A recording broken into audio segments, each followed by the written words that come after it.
Yo, what is going on YouTube? This is your boy Kamen Zero Spike back again once again. Today we here for Avataro Sentai Donbrothers episode 17, and the amount of Tsunoni in this, man, is a pretty lady. But this episode basically is a Tsubasa based kind of episode. We don't really get any other characters until like the end where the fight happens against the Hitotsuki, but we do get some backstory on how Tsubasa lost Natsumi. And turns out Tsubasa's kind of like an actor. He's kind of like an actor type guy, and but we'll get to it. But in this episode, we see that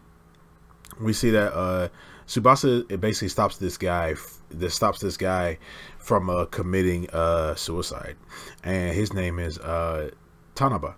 And he stops Tanaba from committing suicide. He stops him, and when he falls down, he ends up getting knocked out.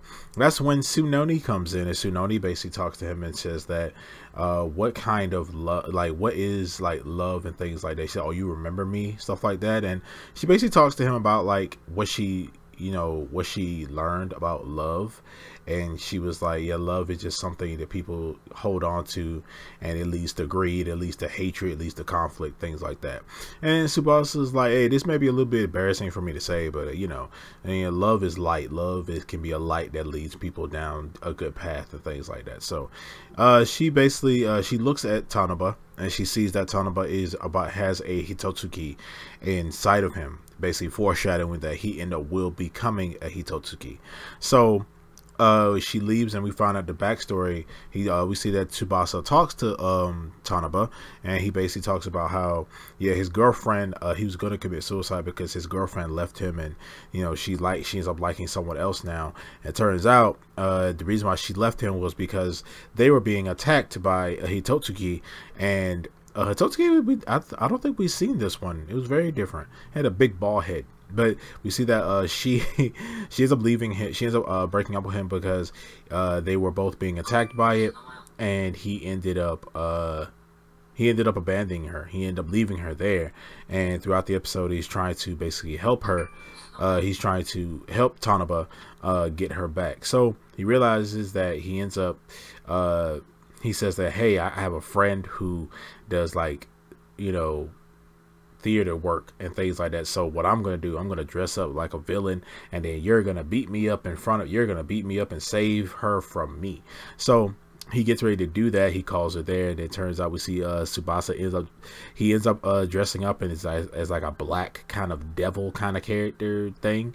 He gets ready to go over there and actually attack Kana, or fake attack Kana, and that's when Jiru actually comes in and stops Tsubasa, because Tsubasa doesn't know what's going on or anything like that. He's like, oh, you're not Hitotsuki, but you're really suspicious. He ends up beating up Tsubasa. And yeah, that's when the plan ends up failing and Kana ends up leaving. Turns out while he's talking to Tanaba, we actually see that Natsumi / Miho, it actually is Miho. He sees Miho walking past, and he ends up seeing that, oh man, that's Natsumi. He runs after her, and it turns out it wasn't. He ends up running into Kijino, and he says, hey, where'd that girl? He said, hey, you saw a girl go past her? He was like, yeah, a pretty girl just walked past her, and things like that. So he ended up going after her, and it turns out that was Miho. She was actually at a flower shop with Kijino. So he ends up not finding her. He ends up getting out of that weird outfit, and he talks to Kijino and Tanaba about what really happened between him and how he lost Natsumi. So turns out Natsumi basically got possessed by a bestial while all of them were together in their little theater group. They were all sleeping in a room, and it turns out the crane origami it looked really weird. It looked really wacky. It looked kind of goofy, because he woke up and he sees that this little crane origami paper tried to crawl in her mouth. It tried to crawl in his mouth. He stops it, and he ends up crawling in her mouth and other people in the room's mouths. And it turns out they were just trying to possess them to see if their bodies were capable of being used by the bestials. Turns out Natsumi's body was was capable, and she ends up getting pulled into a portal. And while he tries to stop it, Tsubasa tries to stop it, we see that the bestial holds him back and says, "Hey, keep this to yourself for 1 year, and I promise you'll be able to see her again." She gets pulled into the portal, and after that, he never saw her again after that. So, yeah. So it turns out, we see that that's when Tsunoni comes back, and she talks to them about what love and things like that are, talking about the bet they were having. And that's when Tanaba ends up following Tsunoni, and that's when Tsubasa's like, "Nah, man, you not her, bro, not her." And he's up going on a date with Tsunoni, and he basically, he tries to tell her, "Oh, you're pretty" and things like that. But turns out he really does love Kana, so he says, "F this, I gotta go get Kana back." So he ends up meeting up with Kana again, and turns out she is, like how he said before, she ends up liking some other guy before him.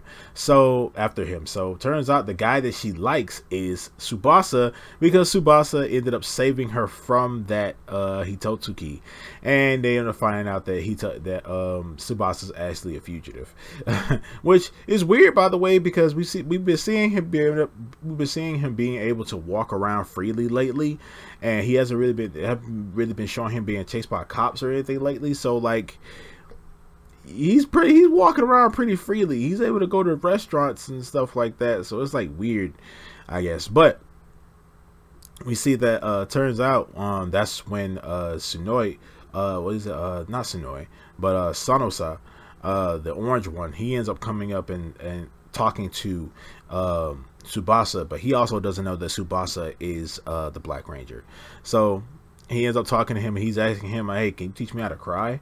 And that's when Tsunoni comes up, and she said, "Oh, hey, this is the Black Ranger. He's he's the Donbrothers Hound."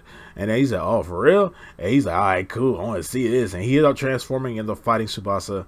And then you see that he's up transforming, and that's when Kana and Tanaba, they see him transform, and they see that his ranger form is a dog. So she's like, "A dog? Why is he a dog?" And then turns out Kana is the one that transforms into the Hitotsuki, and they end up having to fight Kana. That's when the rest of our characters show up. They get imported there. They end up showing up there. This big battle ends up breaking out. We see and after that we see that's when Jiru pops up as well, and we actually see the debut of Jiru's new powers, which is his gauntlet that lets him transform into 6 Rangers. So also his gears are way bigger. His gears are huge. The gears that he used to put in this gauntlet, they're actually pretty freaking big. So, and he ends up transforming into the Green Ranger, the first Mighty Morphin Green Ranger, and he ends up fighting Sanosa. So he ends up fighting Sanosa, he ends up beating Sanosa, and then that's when we ended up beating the Hitotsuki and having our mech battle and things like that. And it turns out we also got to see, I guess, a different form of his little dragon form, where it was like kind of ninja based. He had like shurikens that he could fly around and things like that. And yeah, that's when we get our mech battle. Regular old thing. The only advantage she had over them was the fact that she could fly and stuff like that. But they overall defeated her. And we actually see that Tsubasa, or we actually see that Tanaba and Kana actually do get back together, and they don't, and that's when we know that we're never gonna see these characters again, because they walk past Tsubasa and they don't even notice the guy. So I guess I don't know how they worked that out, but I guess they just figured, hey, we both hate him, so hey. But yeah, but other than that, after that we see a voice talking to someone, and we see a new character awaken. We see this character in like this cryogenic kind of pod thing, and it looks like he's in the Cerebrand's world, their base, and he ends up waking up, and the woman's voice ends up saying, "Wake up, Maramusa," or I think I'm saying it wrong, but we end up getting our evil ranger for this series. He's purple. Black and purple. What's up with like evil rangers being black and purple? I don't know. Is that like, well, black and purple kind of are insinuated with like kind of evil, but Yeah, he looks cool though. I don't know. Maybe he's like a clone or something like that. Maybe this guy doesn't have like in Muramasa. There we go. Maybe Muramasa doesn't have like a human form. Okay, he looks like he's like a clone or something like that. Maybe he is. Maybe he's a clone of Jiru. But I mean, maybe he's a clone of maybe he's a clone of Red Ranger and stuff like that. Maybe he is. I don't know, because their suits look very similar. So yeah, but other than that, this is a funny little filler episode with a little bit of plot, with a little bit of like backstory plot on Tsubasa and Natsumi kind of thrown in there.